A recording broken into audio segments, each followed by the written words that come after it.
Before the atomic bombs dropped, before the United States chose a side, a superhero threw the first punch right at Hitler's jaw.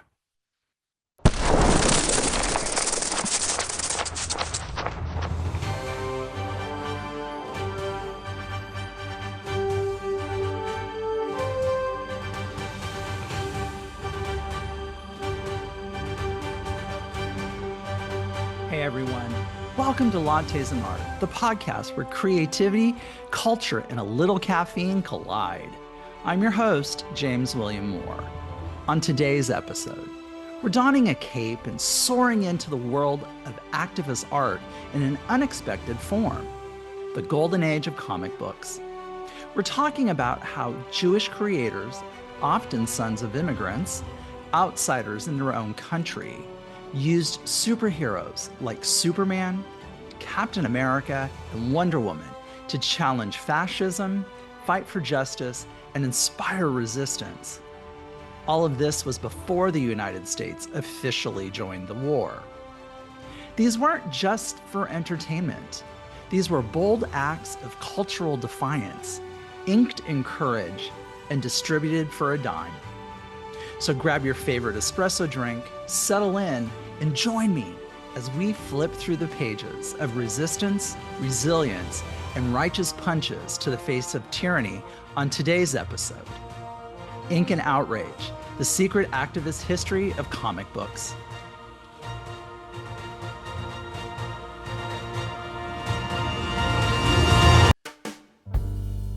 The 1930s. America was tired, broken by depression, millions jobless, hope in short supply. Across the ocean, fascism rose, but not just in Europe. In the heart of New York City, American Nazis filled stadiums raising arms to salute a foreign dictator. Anti-Semitism was not hiding in the shadows. It was marching in the streets. And yet, from cramped apartments in Brooklyn, something unexpected began to stir. A new generation of Jewish American artists, first-generation kids, outsiders, picked up pencils, not to draw portraits, but for war. They didn't have platforms or publishers, but they had paper, they had ink, and they had fury. They created something the world had never seen. Mythic heroes who fought fascists while the real world hesitated. Captain America, Superman, Wonder Woman. Not just entertainment, symbols of defiance. Hope in red boots and blue tights, punching tyranny where governments wouldn't. A year before Pearl Harbor, before the United States joined the fight of World War II, a comic book superhero beat them to it. In a world still reeling from war, depression, and dust, pop culture offered more than just escape. It offered a mirror, a rallying cry, and sometimes a fight. The movies gave us larger-than-life heroes. The radio brought voices of hope into every kitchen. And comic books? They handed everyday kids a battlefield of ideas, one panel at a time. Before leaders took sides, artists did. Before headlines called it evil, cartoonists named it. They didn't wait for permission to stand up. They drew the line, literally. This was how culture moved hearts, how ink and imagination became ammunition in the war of public opinion. When the stakes were high and the silence was dangerous, pop culture spoke. March 1941. 1 year before Pearl Harbor. The United States was still on the sidelines of World War II, but on comic book stands across the country, the first blow had already been struck. Captain America. Created by two sons of Jewish immigrants from New York, Jack Kirby and Joe Simon. Captain America wasn't just a superhero. He was a warning, a statement, a shield raised against rising fascism. Kirby and Simon didn't wait for permission to pick sides. They crafted a hero who stood for the values the United States hadn't yet decided to fight for.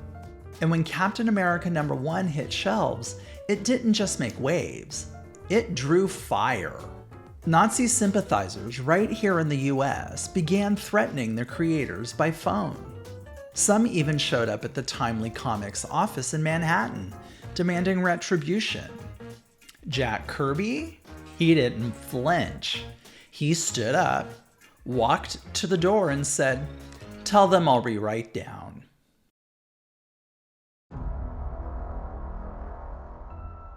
Captain America was more than muscle and patriotism. He was a vessel for outrage, justice, and hope.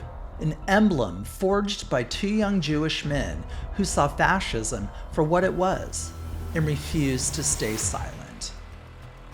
They didn't just imagine a hero. They invented the moral background of a nation still trying to find its own. Captain America wasn't born in a lab. He was born in the Bronx, by boys who knew what it meant to feel powerless and what it meant to fight back. And Captain America wasn't the only one. 1938. Before Captain America, again before Pearl Harbor, before the war had a name in US newspapers, Superman arrived, an alien from another world, but a symbol of something deeply human. He was created by two kids from immigrant Jewish families, Jerry Siegel and Joe Shuster, sons of working-class parents who knew struggle all too well. In their world, power often belonged to the corrupt, so they imagined a champion who would take it back. In those first stories, Superman wasn't fighting aliens or flying around the globe. He was taking on slumlords, warmongers, and crooked politicians. His enemies were real, and so was his mission. He wasn't just a superhero. He was an immigrant story. A child sent away from destruction, landing in a new world, hiding his identity, but using his gifts to protect others. Clark Kent was the mask, the humble, overlooked outsider. Superman was the dream, the ideal, what we all wished we could be when the world looked hopeless. While politicians hesitated, Superman had no patience for tyrants. He was punching dictators and smashing borders long before the United States decided to. To millions of readers, especially working class and immigrant youth, Superman wasn't fantasy, he was empowerment. He showed that being different could be strength, that justice didn't have to wait for the powerful to act. One wore red, white, and blue, and the other wore a cape. But both stood for something bigger than themselves. And the resistance?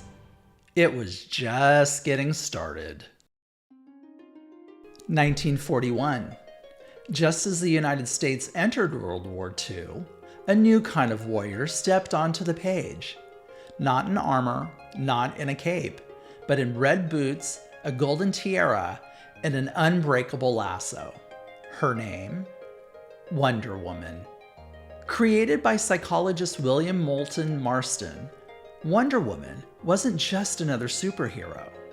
She was an experiment, a challenge, a radical idea wrapped in satin tights.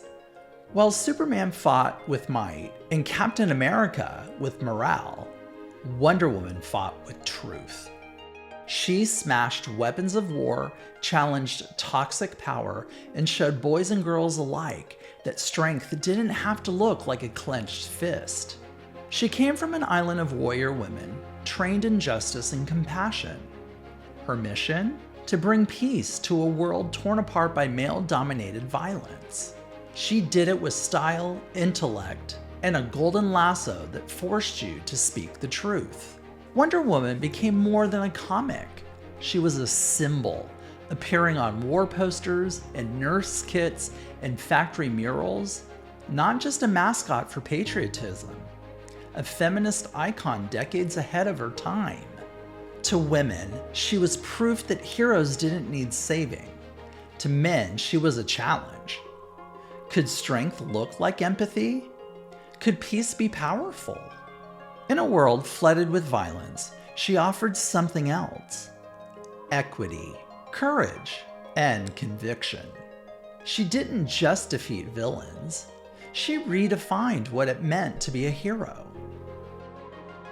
Together, they weren't just comic book characters, they were activists in ink, born of fear, forged in resistance, and read by millions who needed someone to believe in. And as the United States prepared for real war, these superheroes were already fighting one in the minds, dreams, and imaginations of a generation. Now I want to take a pause here and pull the cover back on some underlying code that was embedded into Wonder Woman's original comics. Beneath the golden lasso, the Amazonian strength, and the patriotic palette, Wonder Woman was never just another superhero. She was something far more subversive. Her creator, William Moulton Marston, was a Harvard-educated psychologist, the inventor of an early lie detector, and the architect of an unconventional household. He lived with 2 women, both highly educated, both lovers, both contributing to his vision of female empowerment. Marston believed that women were inherently more capable of compassion and leadership than men. But he also believed that submission, willing submission to loving authority, was a moral good. And he laced those ideas directly into Wonder Woman's pages. In nearly every issue, Diana is tied up, chained, or restrained, only to free herself or turn the tables on her captors. To modern eyes, it reads like fetish, and it was. This is a quote from Marston. "The only hope for peace is to teach people who are full of pep and unbound force to enjoy being bound." For Marston, these scenes weren't just titillating, they were philosophical. He saw bondage as a metaphor, an emblem of power exchange, trust, and the belief that society could be restructured under a more loving, feminine authority. The lasso of truth wasn't just a weapon, it was a symbol of consensual submission to justice. In a world torn by violence and domination, Wonder Woman asked, what if power didn't mean control? What if it meant truth? Wonder Woman was more than a feminist fantasy. She was an invitation to rethink power, gender, pleasure, and peace. And she wore her revolution in red boots. By the early 1940s, comic books were no longer just a fad. They were a national obsession, millions of copies printed every month, devoured by kids, teens, and even soldiers. But as war loomed for the United States, comics weren't just telling stories, they were shaping beliefs. Comics became part of a larger cultural machine, alongside film, radio, and posters, fueling a growing appetite for patriotic purpose. Heroes didn't just stop bank robbers anymore.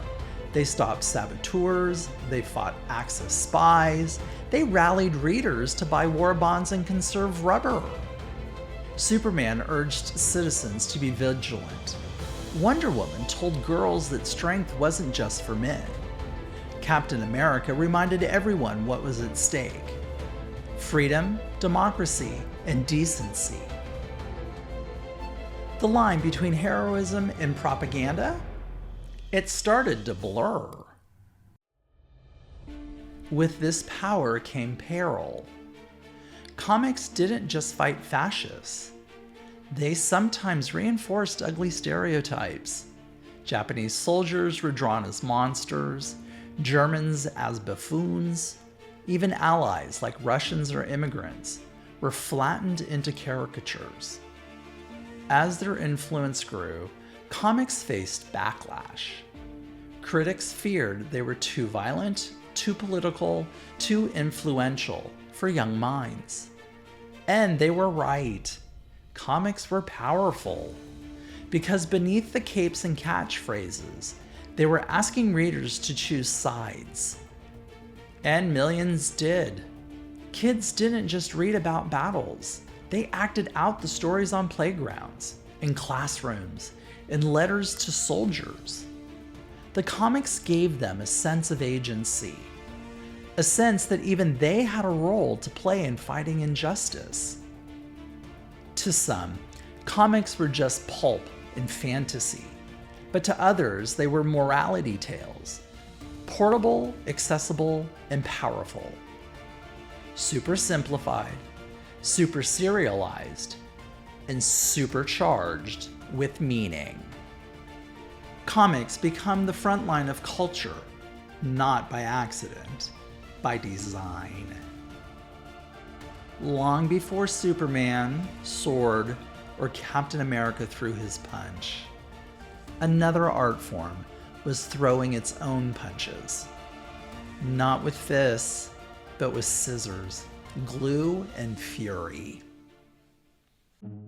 Dadaism emerged in the wake of World War I, a reaction to the absurdity of violence, nationalism, and blind obedience. It was messy, it was angry, and it was brilliant. Through photomontage and found text, Dada artists created visual art that mimicked the chaos of modern life while mocking its delusions. Artists like John Hartfeld turned propaganda into parody, repurposing official images to expose the truth underneath. Sound familiar? The visual language of comic books, bold text, explosive panels, moral binaries, owes more than a little to the Dadaist tradition of disruption. Both used exaggeration to reveal hypocrisy. Both mashed up pop culture with politics. And both asked their audiences to see differently, to resist easy narratives. Dada wasn't just rebellion. It was an early blueprint for art as confrontation. For using mass media, posters, newspapers, comics, as tools of agitation, where Dada cut up the world to make sense of it, comics stitched together stories that gave us heroes to face it. Whether through jagged collage or inked capes, the goal was the same, not to decorate the page, but to detonate it. By the 1960s, America had changed. The war was in Vietnam. The revolution was in the streets. And comic books? They had split in two. While mainstay comics were bound by censors and the Comics Code Authority, a new wave of artists busted through the panel borders, raw, raunchy, political. They were called underground comics with an X. Inspired by Dadaist collage and fueled by counterculture rage, they tackled war, racism, drugs, sex, gender, and capitalism. Uncensored, unfiltered, and totally unauthorized. The tactics of Dada re-emerged. Cut and paste satire, typewriter poetry, grotesque distortion of power figures.